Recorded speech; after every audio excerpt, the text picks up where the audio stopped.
삼성전자에는 신입사원이 되면 반드시 읽어야 하는 책이 있는데 놀랍게도 일본 기업인이 쓴 책입니다. 이나모리 가조. 일본 교세라를 창업해 2번이나 파산 직전에 기업을 살려낸 경영의 전설. 그가 쓴 왜 일하는가가 바로 그 책입니다. 대한민국 최고의 기업이 왜 굳이 일본 기업인의 책을 직원들에게 읽힐까요?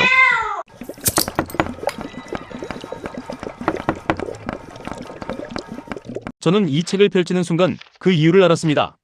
이 책에는 삼성이 대구의 작은 무역회사에서 출발해 엔비디아와 AI 반도체를 함께 만드는 세계적 기업이 된 그 DNA가 한 문장 한 문장 안에 그대로 살아있었습니다. 오늘은 이나모리의 말을 따라가며 삼성의 이야기를 함께 읽어보겠습니다. 책의 첫 페이지는 이렇게 시작합니다. 세상에 태어나 단 한 번뿐인 귀한 삶을 사는데 지금 당신은 정말로 가치 있는 삶을 살고 있는가? 이 질문, 영상을 다 보고 나서 다시 한번 스스로에게 물어보시길 바랍니다. 이나모리 가조의 이야기는 사실 그리 화려하지 않습니다. 1955년 그는 마지못해 한 작은 세라믹 회사에 취직했습니다. 전공과도 달랐고 원하던 직장도 아니었습니다. 월급은 제때 나오지 않았고 동기들은 하나둘 회사를 떠났습니다. 그런데 이나모리는 떠나지 않았습니다. 대신 이렇게 생각을 바꿨습니다. 불만을 품고 일하는 것과 몰입해서 일하는 것, 어차피 같은 시간이라면 몰입하는 쪽이 낫지 않겠냐고. 그날부터 그는 달라졌습니다. 파인세라믹 기초 지식을 쌓기 위해 도서관을 찾아갔고 복사기도 없던 시절에 관련 논문을 사전을 끼고 일일이 손으로 번역했습니다. 월급이 밀려도 직접 돈을 모아 비싼 연구 서적을 샀습니다. 그렇게 연구에 몰입하는 시간이 쌓이면서 어느 순간 파인세라믹이 단순한 소재가 아니라는 걸 알게 됐습니다. 실험 하나하나가 새로운 가능성으로 이어졌고 그제서야 이 일이 자신의 일처럼 느껴지기 시작했습니다. 그는 책에서 이 경험을 이렇게 회고합니다. 나는 이 경험을 통해 천직은 우연히 만나는 것이 아니라 스스로 만들어내는 것이란 사실을 깨달았다. 여기서 삼성 이야기로 넘어가 보겠습니다. 1938년 이병철 회장은 대구에서 삼성상회라는 작은 무역회사를 세웠습니다. 쌀과 첨가물을 팔던 회사였습니다. 그는 거기서 멈추지 않았습니다. 섬유, 식품, 보험, 언론으로 사업을 키웠고 그때마다 사람들은 말렸습니다. 그리고 1983년 이미 충분히 성공한 기업가였던 그가 또 한 번 황당한 도전을 선언했습니다. 반도체입니다. 당시 전문가들의 반응은 한결같았습니다. 너무 위험합니다. 일본, 미국에 수십 년이나 뒤처져 있습니다. 초기 투자만 수조 원입니다. 그런데 이병철 회장은 이나모리처럼 생각했던 것 같습니다. 할 수 없다고 생각하면 아무것도 시작되지 않는다. 할 수 있다고 믿는 순간 어둠 속에서도 실마리가 보이기 시작한다. 천직은 주어지는 것이 아닙니다. 삼성의 반도체 역사도 이나모리의 교세라도 모두 스스로 만들어낸 천직이었습니다. 책의 내용 중에서 제가 가장 좋아하는 대목이 있습니다. 이나모리는 사람을 세 종류로 나눕니다.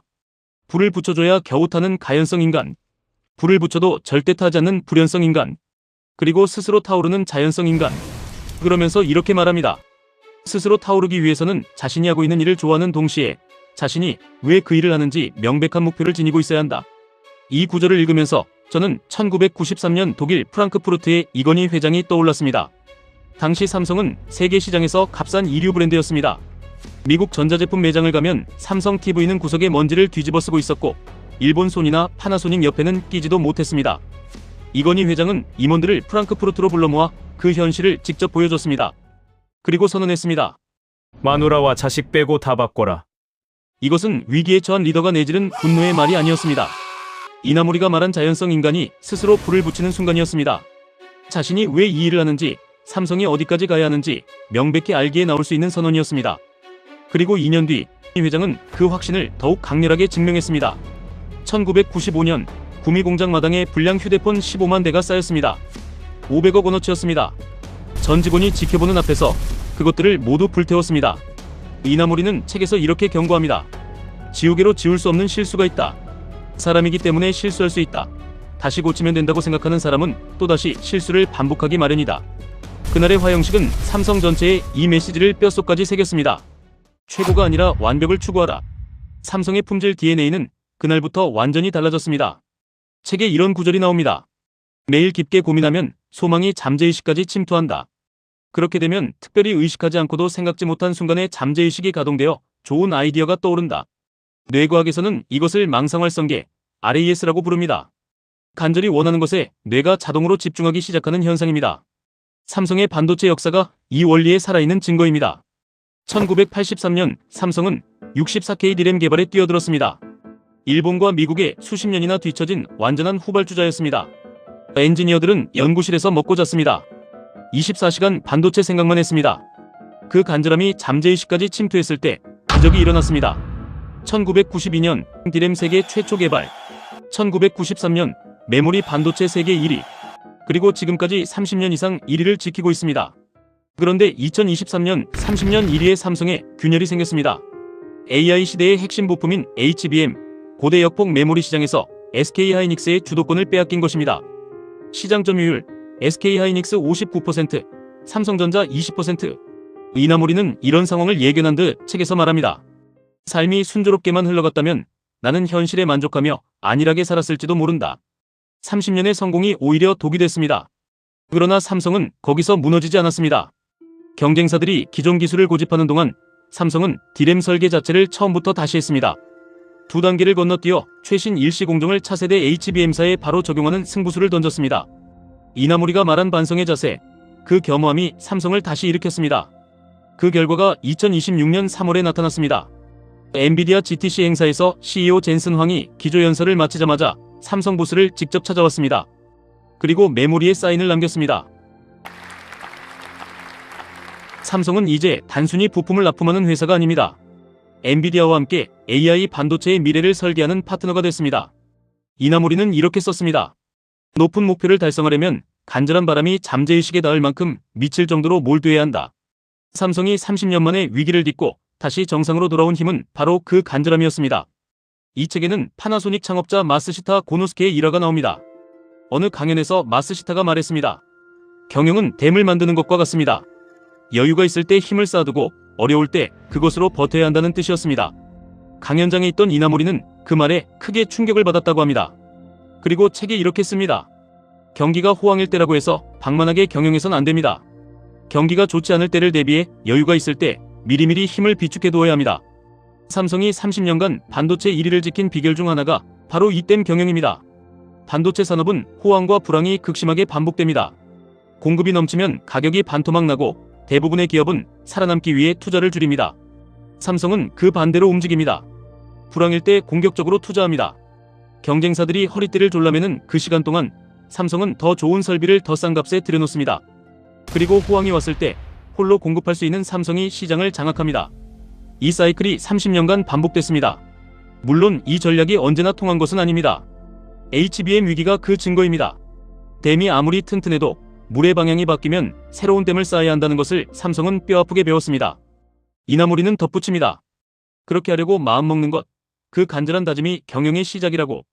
마음으로 간절히 바라지 않으면 아무것도 실현하지 못한다. 구체적인 목표와 행동이 수반된 소망이어야 한다. 또 다른 이야기로 넘어가 보겠습니다. 이나모리는 책에서 이런 말을 합니다.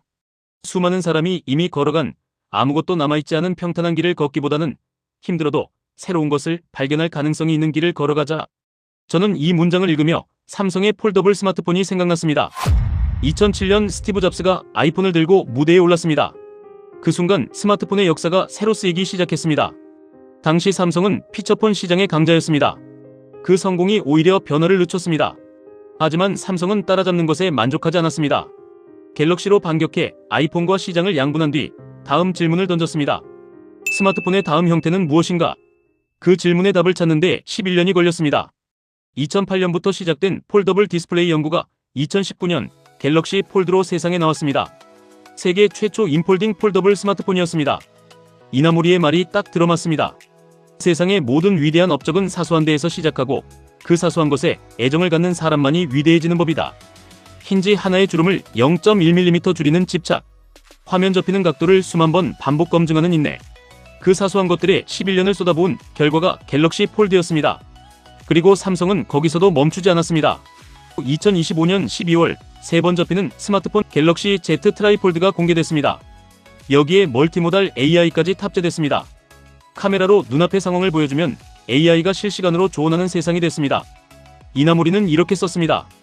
아무도 가지 않은 길을 개척하려면 자신의 마음속에 등불을 켜고 과감히 나아가야 한다. 그 마음의 등불과 나침반이 되는 것이 바로 강렬한 염원이다. 2007년 아이폰 출시의 충격, 갤럭시로의 반격, 11년의 연구 끝에 탄생한 폴드, 그리고 트라이폴드. 이것은 제품의 역사가 아닙니다. 아무도 가지 않은 길을 향해 매일 한 걸음씩 나아간 사람들의 이야기입니다. 여기까지 보시면서 한 가지 느끼셨을 겁니다. 삼성이 이 책을 신입사원 필독서로 지정한 이유를 말이에요. 이나모리가 말하는 건 경영기술이 아닙니다.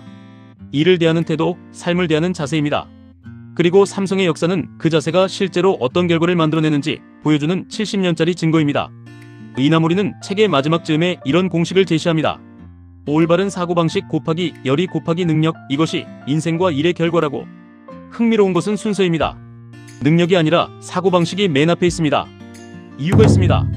능력과 열의는 아무리 낮아도 0점이지만 사고방식은 마이너스가 될 수 있기 때문입니다. 사고방식이 틀리면 능력이 뛰어날수록 오히려 더 나쁜 결과를 냅니다. 삼성이 수십 년간 지켜온 것, 그리고 이 책이 가르치는 것은 결국 하나입니다. 소명을 품고 스스로 타오르며 오늘 어제보다 1cm만 더 나아가라. 이나모리의 마지막 당부로 오늘 영상을 마무리하겠습니다. 올바른 사고방식과 강한 열의로 누구에게도 뒤지지 않는 노력으로 자신이 가지고 있는 능력을 최대한 살려서 세상의 정면으로 도전하기 바란다. 그런 자세로 일하면 당신의 인생에는 풍요로운 열매가 열리고 곧 놀라운 세상과 마주하게 될 것이다. 처음에 드렸던 질문 기억하시죠? 지금 당신은 정말로 가치 있는 삶을 살고 있는가? 그리고 저는 오늘 하나 더 드리고 싶습니다. 당신은 지금 스스로 타오르는 자연성 인간입니까? 오늘 영상이 도움이 되셨다면 구독과 좋아요 부탁드립니다. 댓글에 또 알고 싶은 성공 스토리와 책이 있다면 적어주세요. 책의 풍미를 느낄 수 있는 영상이 되었으면 좋겠습니다. 다음 영상에서 뵙겠습니다. 감사합니다.